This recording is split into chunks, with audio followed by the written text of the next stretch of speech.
से बता रहे हैं। ऑर्केस्ट्रा संचालक पर बड़ी कार्रवाई, 40 से ज्यादा नाबालिग लड़कियों का रेस्क्यू, 22 लोगों को गिरफ्तार किया गया। इस वक्त की बड़ी खबर आपको बता दें गोपालगंज से, ऑर्केस्ट्रा संचालकों पर बड़ी कार्रवाई की गई है। ये बड़ी खबर आ रही है, 40 से ज्यादा नाबालिग लड़कियों को रेस्क्यू किया गया है, 22 लोगों को गिरफ्तार किया गया है। और इस पूरी खबर की जानकारी के साथ न्यूज़ 18 संवाददाता गोविंद हमारे साथ फोन लाइन पर जुड़ रहे हैं। गोविंद, क्या जानकारी है? देखिए, गोपालगंज पुलिस को ये सूचना मिली थी कि गोपालगंज में बड़ी संख्या में जो ऑर्केस्ट्रा के संचालक है, उनके यहाँ बिहार, पश्चिम बंगाल और कई राज्यों की नाबालिग लड़कियां लाई गई हैं और उनसे जबरन ऑर्केस्ट्रा में अश्लील गीतों पर काम कराया जाता है। और इसकी सूचना मिलने के बाद गोपालगंज पुलिस ने एक टीम का गठन किया था और इसकी रेकी कराई थी, जो एसोसिएशन फॉर वॉलंटरी है और नारायणी सेवा संस्थान की जो एनजीओ है, उससे इसकी रेस्क्यू कराई गई थी। इसके बाद गोपालगंज पुलिस ने इन ठिकानों पर छापेमारी की और छापेमारी के दौरान कुचायकोट थाना क्षेत्र, गोपालगंज थाना क्षेत्र से तकरीबन 40 से ज्यादा नाबालिग जो लड़कियां हैं उन्हें मुक्त कराया गया है। साथ ही ऑर्केस्ट्रा के जो संचालक है, इनकी तकरीबन 22 संख्या है और इनकी गिरफ्तारी भी की गई है। गोपालगंज पुलिस इन सभी नाबालिग लड़कियों को अब जो है मेडिकल जांच के लिए सदर अस्पताल लाने की प्रक्रिया में जुटी हुई है। साथ ही जो ऑर्केस्ट्रा के संचालक हैं, उनसे लगातार पूछताछ की जा रही है। पूछताछ के दौरान ये पता चला है कि पश्चिम बंगाल के अलावा असम, पंजाब, राजस्थान जैसे इलाकों से इन लड़कियों को लाया गया था और शादी समारोह में जबरन इनसे ऑर्केस्ट्रा का काम कराया जाता था। और इस मामले पर गोपालगंज पुलिस ने सख्ती दिखाई है और लड़कियों की रेस्क्यू करने के बाद अब आगे की जो प्रक्रिया है, कानूनी प्रक्रिया, वो चल रही है। गोपालगंज के जो एसपी है विनय तिवारी, उन्होंने साफ शब्दों में कहा है कि जितने भी गोपालगंज में ऑर्केस्ट्रा के संचालक है, उनके यहाँ नाबालिग जो लड़कियां हैं काम कर रही है, उन्हें रेस्क्यू कर निकाला जाएगा और उनके घर सुरक्षित भेजा जाएगा। इसके लिए लगातार पुलिस टीम छापेमारी कर रही है। जी चलिए, बहुत शुक्रिया आपका हमारे साथ जुड़ने के लिए, तमाम जानकारी के लिए गोविंद। 22 लोगों को गिरफ्तार किया गया है और फिलहाल इस मामले को लेकर आगे भी कार्रवाई की जा रही है। ऑर्केस्ट्रा संचालकों पर ये बड़ी कार्रवाई, 22 नाबालिग हैं, उसमें 40 से ज्यादा नाबालिगों का रेस्क्यू किया गया है। ये बड़ी खबर आपको इस वक्त की बता रहे हैं गोपालगंज से, जहां 22 लोगों को गिरफ्तार किया गया, 15 ऑर्केस्ट्रा ठिकानों पर एक्शन लिया गया है।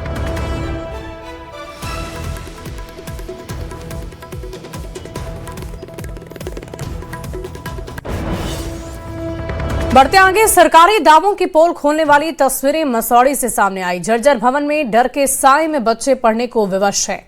शिक्षा विभाग के दावों को चुनौती देने वाली एक रिपोर्ट आपको दिखाते हैं।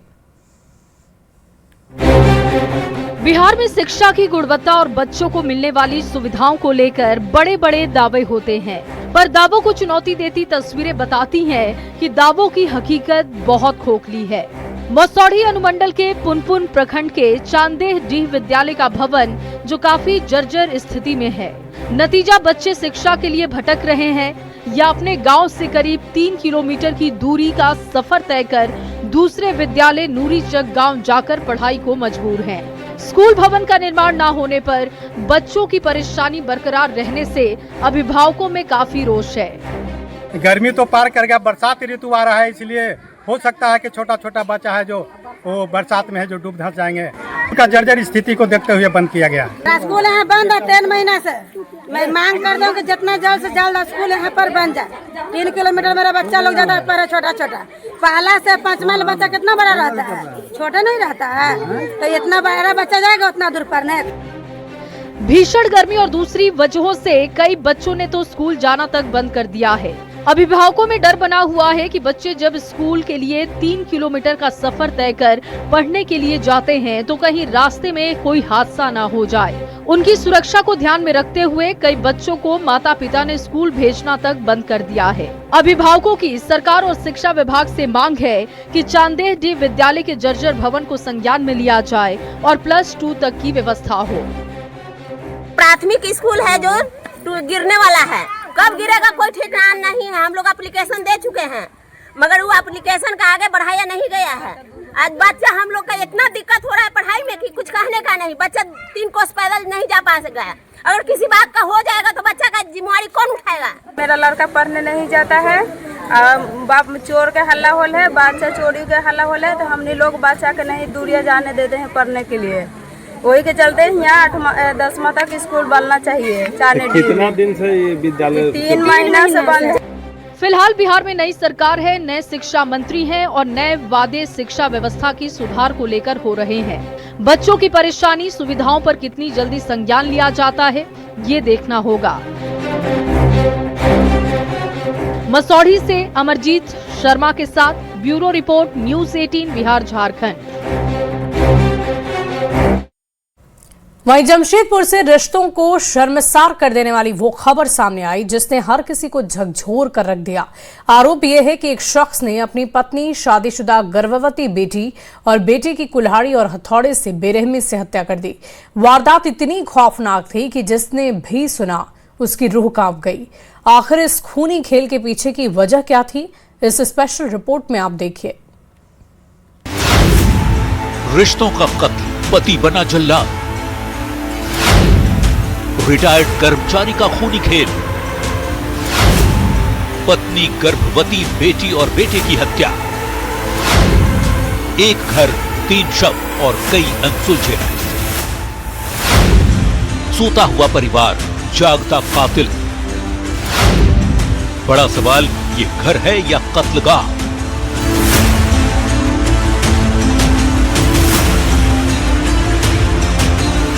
जी हां, जमशेदपुर से इंसानियत को शर्मसार कर देने वाली वो वारदात सामने आई है जिसने रिश्तों पर ही सवाल खड़े कर दिए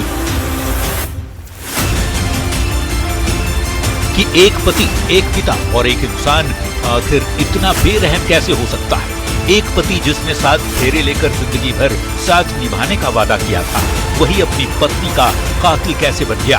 एक पिता जिसका फर्ज बच्चों की हिफाजत करना था, वही अपनी गर्भवती बेटी और बेटे की मौत की वजह कैसे बन गया। सूचना मिली कि ऐसा घटना हुआ है, तो हम लोग दौड़े भागे यार, अब हकीकत क्या है, नहीं है, कैसे हुआ। घटना की जानकारी मिली, घर में किसी को मारे हैं, बस इतना ही जानकारी था। किनको मारे हैं अब ये तो अभी पता चल रहा है। क्या मैंने कुछ अपसेट था कुछ?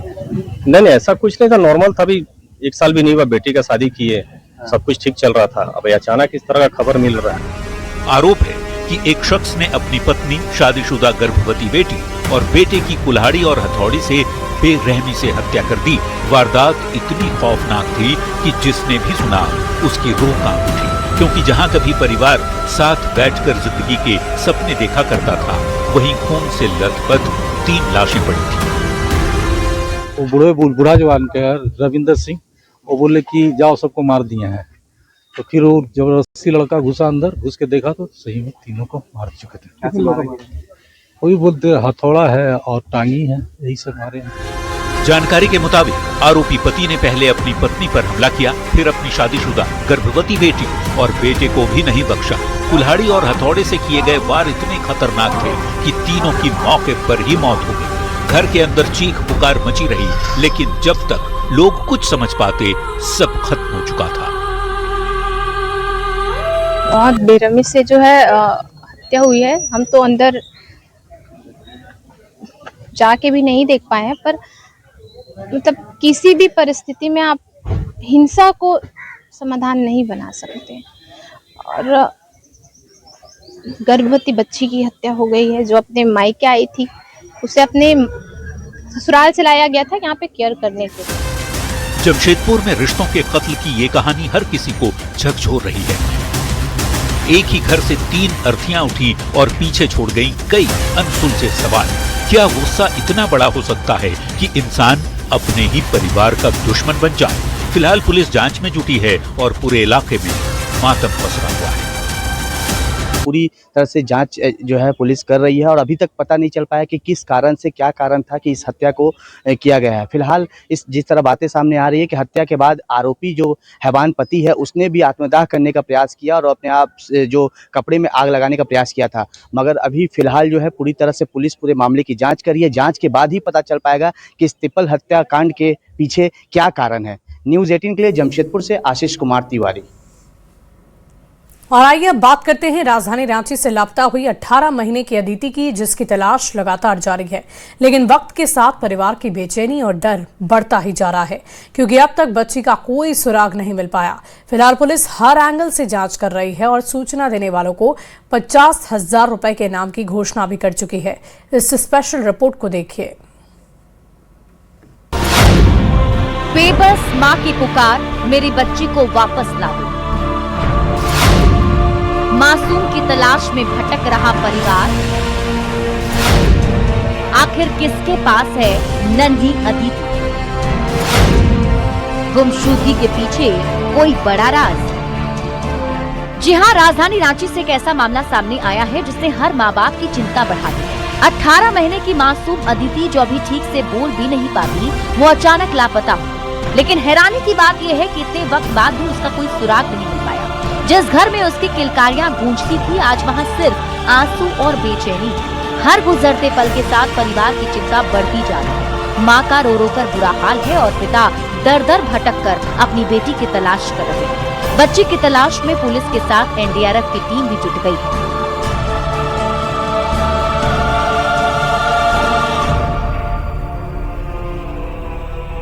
वहीं इसका फायदा साइबर फ्रॉड उठा रहे हैं। परिजनों को कुछ व्हाट्सएप कॉल आया और परिजनों से 4,000 रुपए ऐंठ लिए गए। अभी भी लगातार कॉल आ रहे हैं और 12,000 रुपए मांगे जा रहे हैं। पैसा का डिमांड कर रहा है, इतना पैसा दो, अपना बच्चा को ले पहुंचा देंगे। कुछ पैसा भी आप लोगों ने? हाँ, 4,000 रुपए हम लोग दिए हैं। कितना मांग रहा है? वो 12,000 रुपए बोल रहे। वही प्रशासन को बोले हैं, उनसे बात भी हुई है पुलिस सबसे।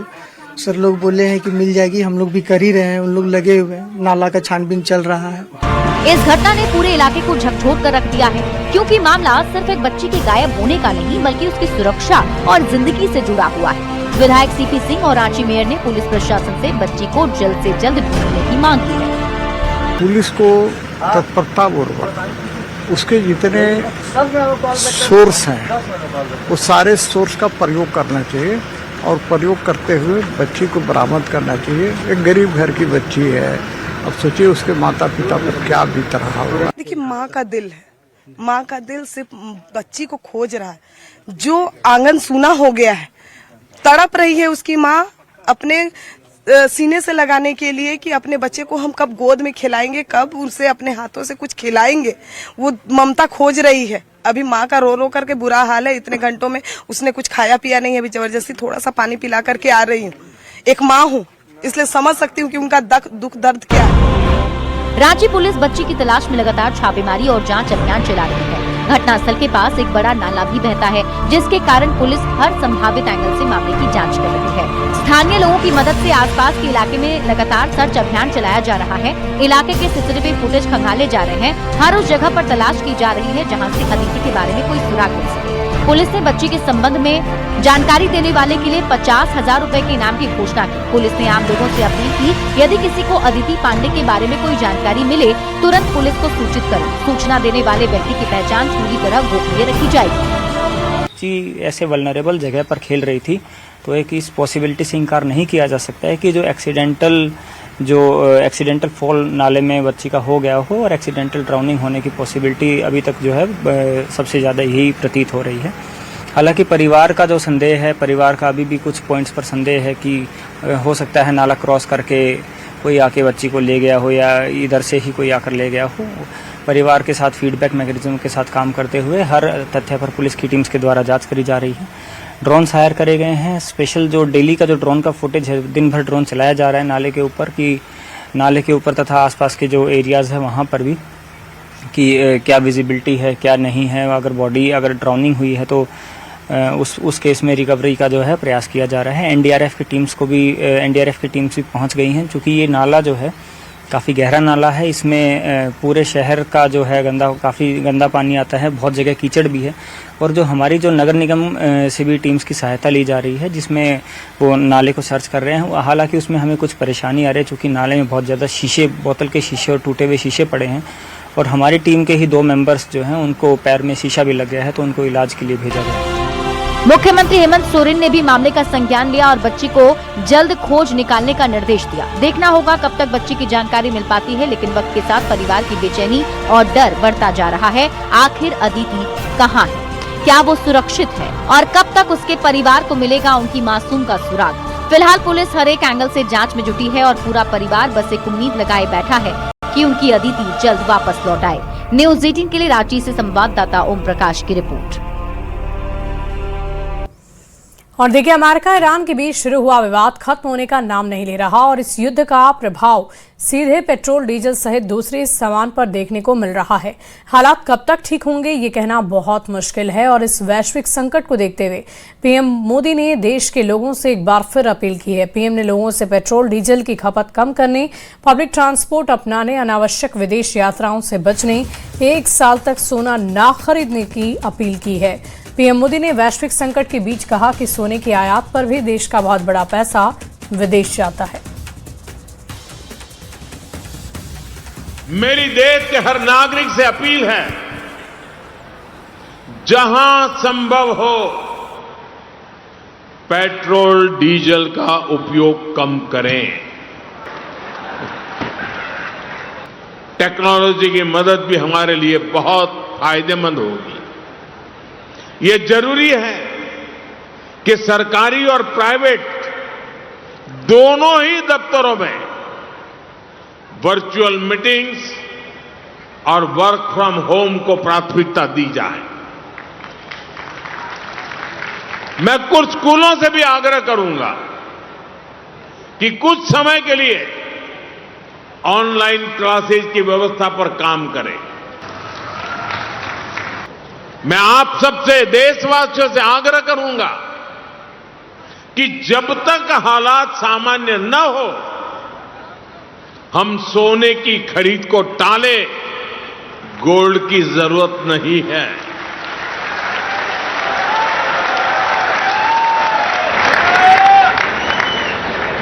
साथियों, आज समय की मांग है कि हम वोकल फॉर लोकल को एक जन आंदोलन बनाएं। विदेशी सामान की जगह लोकल उत्पादों को अपनाएं। टोल प्लाजा पर अब लंबी कतारों में रुकने का झंझट खत्म होने जा रहा है। दिल्ली में आज से एक ऐसी हाईटेक व्यवस्था की शुरुआत हो रही है जिसमें गाड़ियों को टोल देने के लिए रुकना नहीं पड़ेगा। दिल्ली के मुंडका बरकावाला टोल प्लाजा पर multi lane free flow system लागू कर दिया गया है और इस सिस्टम के जरिए चलते वाहन से ही ऑटोमेटिक टोल डिडक्ट हो जाएगा। कैसे होगा ये सब कुछ, इस रिपोर्ट में देखिए।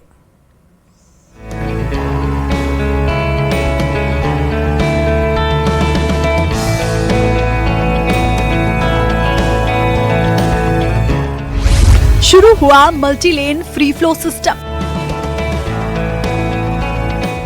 टोल प्लाजा पर रुकने की जरूरत खत्म। चलते वाहन से कटेगा ऑटोमेटिक टोल।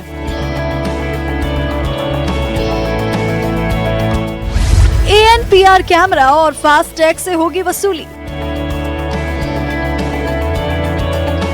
लंबी कतार और जाम से मिलेगी राहत। अब टोल प्लाजा पर न गाड़ी रोकने की जरूरत होगी, न ही लंबी लाइन में लगकर अपनी बारी का इंतजार करना पड़ेगा। दिल्ली के मुंडका बकरवाला टोल प्लाजा पर शुरू हुए multi lane free flow system के तहत वाहन अपनी सामान्य रफ्तार में गुजरेंगे और टोल टैक्स अपने आप कट जाएगा। इस नई तकनीक में ऑटोमेटिक नंबर प्लेट रिकॉग्निशन यानी ANPR कैमरे, हाई स्पीड RFID रीडर्स और अपडेटेड फास्टैग तकनीक का इस्तेमाल किया गया है। ओवरहेड ग्रेंटी पर लगे हाईटेक कैमरे वाहन की नंबर प्लेट को स्कैन करेंगे, फास्टैग से जुड़ी जानकारी को पढ़ेंगे और बैकएंड सिस्टम के जरिए टोल की राशि ऑटोमेटिक कट जाएगी। यानी अब ना टोल कर्मी से बहस, ना सिस्टम की शिकायत और ना ही लंबी कतारों में फंसने की परेशानी। सरकार का दावा है कि इस तकनीक से टोल प्लाजा पर ट्रैफिक जाम कम होगा, वाहनों का समय बचेगा और सबसे बड़ी बात, ईंधन की भी बचत होगी। अगर ये सिस्टम सफल रहता है तो आने वाले समय में देश के दूसरे टोल प्लाजा पर भी इसे लागू किया जा सकता है। कि हम लगातार टेक्नोलॉजी में अपग्रेडेशन करेंगे, हम अच्छे से अच्छे हाईवे जनता को देंगे और सस्टेनेबल डेवलपमेंट के साथ उनको कोई तकलीफ नहीं होगी। ये हमारा लगातार प्रयास रहेगा। आपको पता है कि बहुत बार लोग ये तकरार करते थे कि टोल नाके पर 1-1 घंटे तक हमको रुकना पड़ता है। ये केवल रुकना भी समस्या नहीं थी, पर गियर बदल कर वहाँ जो डीजल पेट्रोल का खर्चा होता था, उसके कारण फ्यूल के लिए भी बहुत अड़चन आती थी, खर्चा होता था, पोल्यूशन होता था। इन सब से मुक्ति मिली है। ये सिस्टम कैसा है, आप क्या मानते हैं इसको? सिस्टम ठीक है, लेकिन टोल काफी बहुत ज्यादा अमाउंट है इसका। अच्छा, इसमें ज्यादा है? ज्यादा है। अच्छा, 2640 समथिंग लगता है। अच्छा। हमारा डेली का आना जाना है। हाँ, हाँ। तो 320 के आसपास डेली लगता है। पहले कुछ रुकने की जरूरत पड़ती थी, हल्का फुल्का? हाँ, रुकने की जरूरत पड़ती थी, थोड़ा सा अब इम्प्रूव हुआ है पहले से। इम्प्रूव हुआ। हाँ। तो ऐसा सिस्टम यहाँ पर इन्वॉल्व किया गया है कि जिससे कि रुकने की जरूरत नहीं होगी इस टोल प्लाजा पर। और देखिए कि गाड़ियां यहाँ पर आ रही हैं और सीधे निकल जा रही हैं।